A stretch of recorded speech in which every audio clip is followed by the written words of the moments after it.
Just मेरे एक subscriber का मुझे ईमेल आया और उसने मुझे बताया, सर मैंने अमेजोन इंडिया से बजाज फिनसर्व का ईएमआई कार्ड यूज करते हुए आज से 1 साल पहले एक टेलीविजन परचेज किया था ईएमआई पर। मैं कंटिन्यू उसकी ईएमआई जो है वो पे कर रहा था, लेकिन अभी कुछ दिनों से मेरी कंपनी में जो है दिक्कत चल रही है। मेरी सैलरी आने में 2 से 3 दिन की देरी अक्सर हो जाया करती है। मेरे पास में फंड होता है, मैं अपने अकाउंट में अक्सर रखता हूँ, तो मेरी जो ईएमआई है वो डिटेक्ट हो जाती है। लेकिन अभी अचानक से क्या हुआ, मेरे पास में एक मेडिकल इमरजेंसी आई और उस मेडिकल इमरजेंसी के चलते मुझे वो ईएमआई का जो अमाउंट है वहां पर पे करना पड़ गया। अब जब पे करना पड़ गया तो मेरे एकदम अचानक से याद आया कि यार मेरी तो ईएमआई भी पूरी तरीके से कटनी है इस डेट को, तो मेरे पास में रुपये पैसे तो अब है नहीं। पर मैंने सोचा कि चलो 1 या 2 दिन की ईएमआई में अब की बार देरी हो जाएगी, कोई दिक्कत नहीं है। फिर मैंने सोचा यार दिक्कत इससे क्या हो सकती है, मैं एक बार कस्टमर केयर में बात कर लेता हूँ। मैंने बजाज फिनसर्व के कस्टमर केयर में कॉल लगा दिया और उनसे पूछा कि देखिए मैं ईएमआई नहीं चुका पाऊंगा 1 या 2 दिन, मुझे इसके क्या नुकसान हो सकते हैं। तो उन्होंने मुझे गाइड किया, एक तो आपके ऊपर ईसीएस बाउंस चार्ज लग जाएगा, वो हमारा नहीं होगा, वो आपका बैंक लेगा, जो कि 200 से 600 रुपए तक ले सकता है। फिर उन्होंने मुझे बताया आपका पूरे तरीके से जो ईएमआई है इस पर आपको लेट पेनल्टी चार्जेस भी लगेंगे, मतलब पूरे तरीके से पेनल्टी चार्ज आपको लग जाएंगे ईएमआई चुकाने में देरी होने पर। और उन्होंने बताया कि देखिए आपके जो सिविल स्कोर है इसमें 100 पॉइंट तक की गिरावट आ सकती है। मैं पूरे तरीके से इंफॉर्मेशन तो ले लिया। फिर मैंने सोचा कि अब यार ये सारी दिक्कत हो रही है, तो मैंने अपने ब्रदर को फ़ोन लगाया और ब्रदर से पैसे लेकर के ईएमआई टाइमली पे कर दी, क्योंकि मैं नहीं चाहता था कि मेरे सिविल स्कोर में जो है इतनी बड़ी गिरावट आए, इतनी दिक्कत आए। मैं 4 से 5 ईएमआई जो है बची हैं उनको पे करके पीछे छुटाना चाहता हूँ।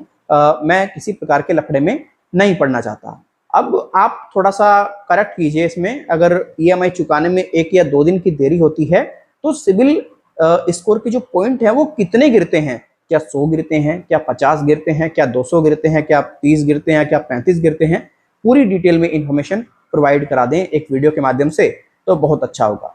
तो पहले तो मैं सोच रहा था कि यार इस पर क्या वीडियो बनाऊं, तो मैंने फिर यूट्यूब पर सर्च किया कि कोई वीडियो वगैरह है या नहीं है, तो मैंने पाया कि ऐसे वीडियो यूट्यूब पर नहीं है। तो मैंने सोचा कि चलो इस पर एक डिटेल में वीडियो बना देते हैं और आपको भी उचित इन्फॉर्मेशन दे देते हैं।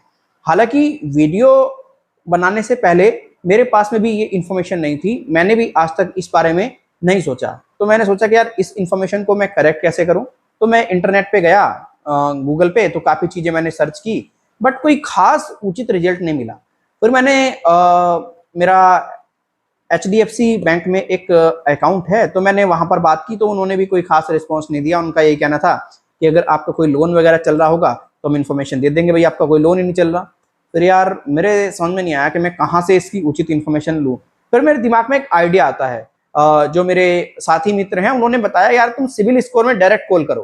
तो मैंने सिविल स्कोर पर डायरेक्ट कॉल कर दी, मतलब सिविल स्कोर पर नहीं, सिविल स्कोर जहां से आप लोग चेक करते हैं उस वेबसाइट का नंबर होता है civil.com का, वहां पर मैंने कॉल कर दी। और वहां पर कॉल करके मैंने प्रॉपर चीजें जब डिस्कस की तो मुझे वहां से जो जानकारी मिली वो यह मिली, देखिए आप जब भी किसी बैंक एनबीएफसी के माध्यम से किसी प्रकार का कोई भी लोन लेते हैं, चाहे आप पर्सनल लोन हो चाहे आप ईएमआई का हो, देखिए बैंक और एनबीएफसी क्या करते हैं, वो पूरे तरीके से आपकी जो रिपोर्ट है वो सिविल के पास में जो देते हैं, वो आज से कुछ टाइम पहले की अगर बात की जाए 1-2 महीने की, तो वो 3 महीने के अंदर प्रॉपर ब्यौरा देते थे। लेकिन आज भी ऐसा ही दे रहे हैं, लेकिन अब क्या है 30 दिन के अंदर देना होता है। मानो अगर आपने किसी प्रकार से आपकी ईएमआई डेट जो है वो 2 तारीख की है और आप 2 तारीख को पे नहीं कर पाए, आप 3 या 4 तारीख को पे करते हैं, तो अगर आपने 1-2 बार ऐसा किया है तो आपके सिविल स्कोर में कोई गिरावट नहीं देखी जाएगी। लेकिन अगर आप कंटिन्यू ऐसा कर रहे हैं, हालांकि इसमें कोई स्पेसिफिक क्लियर नहीं है कि कितने पॉइंट्स देते हैं, लेकिन मुझे जो मैडम ने बताया वो बताया 50 से 60 पॉइंट जो है आपके गिर सकते हैं। अगर आप 1 या 2 बार करोगे ऐसा तो तब तो खैर नहीं गिरेंगे, लेकिन अगर आप मल्टीपल टाइम ऐसा करते हैं तो 60 से 70 सिविल में जो पॉइंट आपके हैं वो डाउन हो सकते हैं। मानो उन्होंने ये क्लियरली मुझे बताया, हर ईएमआई पर आप ऐसा करोगे तो आपको ऐसा इशू आ सकता है। तो इसको लेकर के यही जानकारी उन्होंने क्लियर दी। तो देखो, आप में से काफी ऐसे व्यक्ति हैं जो बैंक और एनबीएफसी से लोन तो ले लेते हैं और उनको सिविल की अहमियत नहीं पता होती है। तो वो उनको पूरे तरीके से सिविल की अहमियत को समझना होगा। और सिविल जो है बहुत बहुमूल्य है आपकी लाइफ के लिए।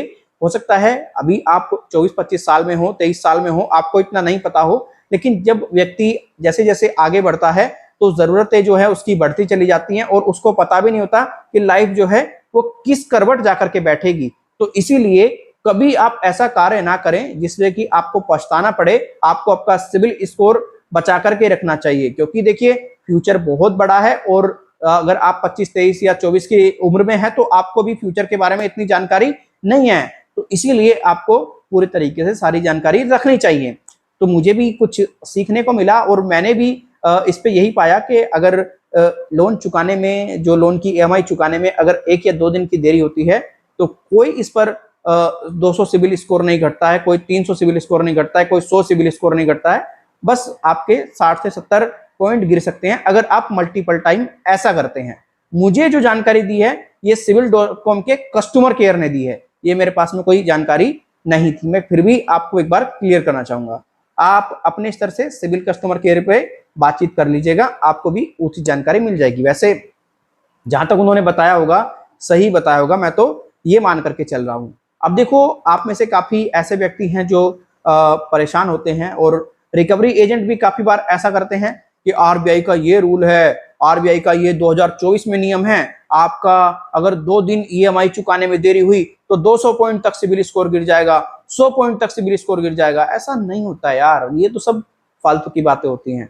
और कोई भी यार बैंक एनबीएफसी नहीं चाहता कि हमारा रिकॉर्ड भी खराब हो, हमारे कस्टमर का भी रिकॉर्ड खराब हो। वो चाहते हैं यार कस्टमर का भी रिकॉर्ड बेटर रहे। तो आज की इस वीडियो में हमने आपको बताया कि अगर आप किसी बैंक एनबीएफसी से कोई भी लोन लिए हैं और आप उसकी कंटिन्यू ईएमआई पे कर रहे हैं और आपसे ईएमआई चुकाने में अगर 1 या 2 दिन की देरी होती है तो कितने पॉइंट आपके सिविल स्कोर में गिरते हैं, कितने पॉइंट डाउन होते हैं, और आरबीआई का कोई ऐसा नियम 2024 में है या नहीं है। पूरी जानकारी मैंने इस वीडियो में आपको दे दी है डिटेल में। उम्मीद करता हूं ये वीडियो आपके लिए जरूर हेल्पफुल रही होगी। आप में से काफी ऐसे व्यक्ति हैं जो हमसे पर्सनली बातचीत करना चाहते हैं, अपना कोई इश्यू बताना चाहते हैं। हालांकि हम कोई ना तो कोई लीगल एडवाइजर हैं, एज अ मीडिएटर आपको हम इंफॉर्मेशन प्रोवाइड करा रहे हैं, और ना ही कोई हम फाइनेंशियल एडवाइजर हैं। जिस टाइप का केस होता है हम उसी व्यक्ति के पास में आपकी जो प्रॉब्लम है उसको फॉरवर्ड कर देते हैं। मल्टीपल एडवोकेट जो है हमारे साथ में कनेक्टेड होते हैं, राइट। अगर आप भी हमारी पेड सर्विस लेना चाहते हैं तो देखिए ये हमारा व्हाट्सएप नंबर है, आप इस पे संपर्क कर सकते हैं, अपना इशू बता सकते हैं। अगर लगेगा ये इशू हम ही सॉर्ट आउट कर देंगे तो इसमें काफी आपको कम अमाउंट पे करना पड़ेगा और आपको बहुत अच्छे तरीके से हम लोग गाइड कर देंगे। अगर लगेगा कि ये केस हमारे एडवोकेट के पास में जाना चाहिए, एडवोकेट इसको सॉर्ट आउट करेंगे, तो उसमें आपको थोड़ा अमाउंट भी ज्यादा पे करना पड़ेगा और आपको बेटर से बेटर सॉल्यूशन हम लोग प्रोवाइड करा देंगे। चाहे वो किसी भी टाइप का आपका केस हो, किसी भी टाइप का केस हो, एनी केस, हर एक केस में आपको हम इंफॉर्मेशन जो है प्रोवाइड करा रहे हैं। तो चलिए फिर मिलते हैं किसी और वीडियो में। अपना ख्याल रखें, अपनों का ख्याल रखें। Thank you so much.